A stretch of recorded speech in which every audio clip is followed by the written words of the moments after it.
ګرانو لیدونکو السلام علیکم. ستاسو پام راړوم د نن ورځې تازه لنډو مهمو خبرونو ته. پیل له امرالله صالح کوو. امرالله صالح وایي په لویو ښارونو کې د قتل د کچې د لوړوالي اصلي لامل دا دی چې طالب بندیان فکر کوي چې دوی هر ډول جنایت ترسره کړي بخښل کیږي. د اوسني امنیتي وضعیت او ستونزو د حل یوه لاره د طالب بندیانو اعدامول دي تر څو نورو طالبانو ته عبرت شي. قطر کې له د ځنډ وروسته د جمهوریت او د طالبانو مرکچي پلاو ترمنځ د مذاکراتو په راتلونکو پړاوونو ناسته شوې.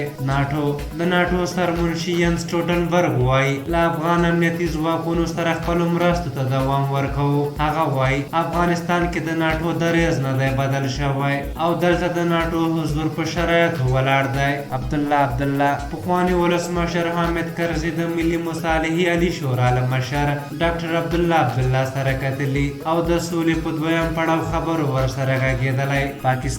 پاکستاني رسنۍ وایي د وژل شوي وزیرستاني ځوان نقیب الله مسعود ورور علمشیر وایي د سند حکومت غواړي چې د نوموړي د ورور قاتل راو انور خوشي کړي.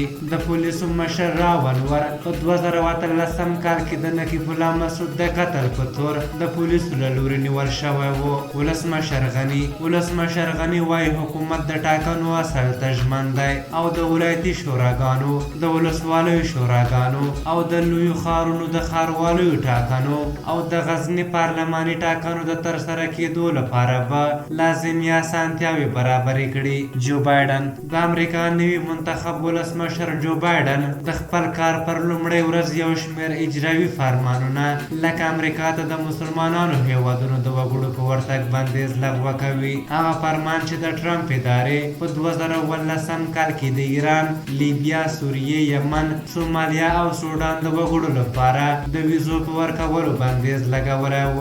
او وروستی خبر دا دی چې کابل کې د امریکا سفارت د یوې خبرپاڼې په خپرولو له ټولو امریکایي اتباعو غوښتي چې افغانستان ته د له غیر ضروري سفر څخه ډډه وکړي او که چېرته په افغانستان کې وي نو باید په ډېر احتیاط خپلو ډېرو اړینو کارونو ته ورسیږي. په هر حال دا و د نن ورځې تازه لنډ او مهم خبرونه. تر بیا چې ستاسو چوپړ ته راځم په لویه بخښونکي خدای وسپارم. د الله په امان.